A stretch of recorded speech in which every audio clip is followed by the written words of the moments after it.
This is the only high refresh rate device right now that I would want to own and use at a high refresh rate. Flashback. Apple did it. Pro Motion Display XDR on an iPhone, and Apple's implementation of a high refresh rate on a cell phone is going to be the best, and it's going to be the only implementation of high refresh rate on a cell phone that I would consider.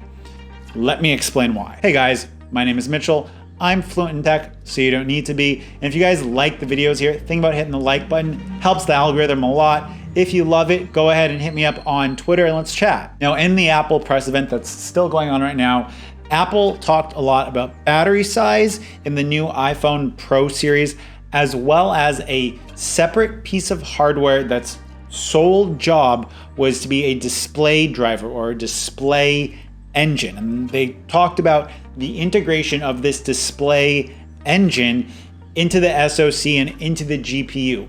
Specifically, the reason why is because Apple wants to bring high refresh rate to phones without it having a huge impact on battery life. And Apple doesn't want iPhone users to think that disabling the high refresh rate is going to save a bunch of battery. The way I always have my phones at 60 hertz because I don't really care about high refresh rate and I can't tell. But I've had a few, 3 phones now at this point that have had high refresh rate, and I like it. But the trade-off has never been something that I've wanted to consider. On top of that, companies like Xiaomi and Realme and Samsung to a lesser extent have tried having a smart, adaptive refresh rate algorithm that's built into their software that for some apps, it'll give you a high refresh rate. Other apps, it will take that refresh rate down. On the Pixel 4, there was an issue that if you had the device at 90 hertz, you went into Google Maps, it was forced at 60 hertz, and you could scroll through the maps and it looked like it would normally. Apple is going to be using their display driver as well as their GPU and their other stuff inside the iPhone 13 so that when you are moving your finger across the screen, opening and closing apps, it's going to intelligently read the speed at which you are navigating the system UI, ramp the display refresh rate up. When you get to a still image or a still page, it's going to take that refresh rate all the way down. So what that means is that if you were to use your iPhone on TikTok a lot, constantly scrolling through videos quickly, as soon as you stop on a TikTok, it would bring that refresh rate down to 30 hertz or whatever TikTok's default frame rate is for TikTok videos. So scroll through a bunch of TikTok videos, use a bunch more power.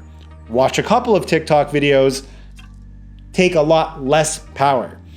Samsung has been able to do a pretty good job of this with the LTPO panel that's on the S21 Ultra, and out of all of the flagships, the S21 Ultra has seemingly had some of the best battery life because with Samsung, they're going to take it all the way from 120 down to 1 hertz for still images.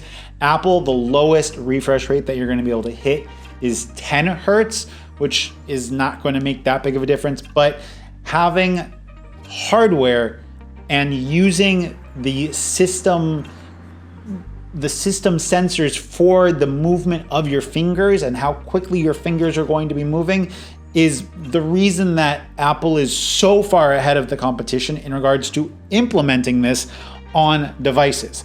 The closest thing that we would have afterwards would be like Samsung followed by OnePlus and Oppo. And this is the only high refresh rate device right now that I would want to own and use at a high refresh rate.